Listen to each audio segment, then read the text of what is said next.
आता हांगा मामलेदार ना पुलीस हाडल्या ते खाकी घाला म्हणून लोकांनी ताका भिवपाचे अशें पुलिसेक दिसता आसतलें. सो हांगा म्हाका दिसता सरकार म्हणटा ती वस्तूच ना आनी तांणी 1 कोटी स्क्वेअर मिटर गोंयची जमीन ती GMRक जावंय जाल्ले भशेन दिल्ली आहा.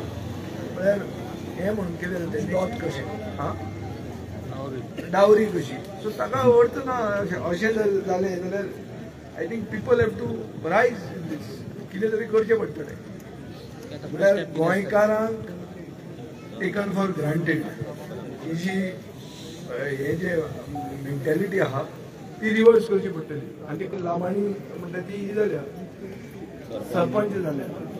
सो आतां ते तांकां दिसता आसतलें थंय जालां आतां हांगा जावपाक कितलो तेंप काय म्हणून जातलें. सो ताजे खातीर I think this outside lobbies are getting emboldened. तांकां मागीर छातयेन हें भरलां. हांगा एक clear cut breach of trust हो उतर दिल्लें आहा. उतराक नेगार वता. गोंयकार म्हणटा मनीस उतराक नेगार वचना. मुखेलमंत्र्याचे फुडें हें उतर दिल्लें आहा आनी थंय क्लियर कट उतरांनी अशें बरयलां की roll back of exorbitant parking charges. Exorbitant म्हळ्यार म्हारग हे मुखेलमंत्री म्हणटात आनी आतां ते सगळें जातकच सडनली तांकां सपनां पडटात आनी जोडपाक. म्हाका दिसता हे this is a breach of trust.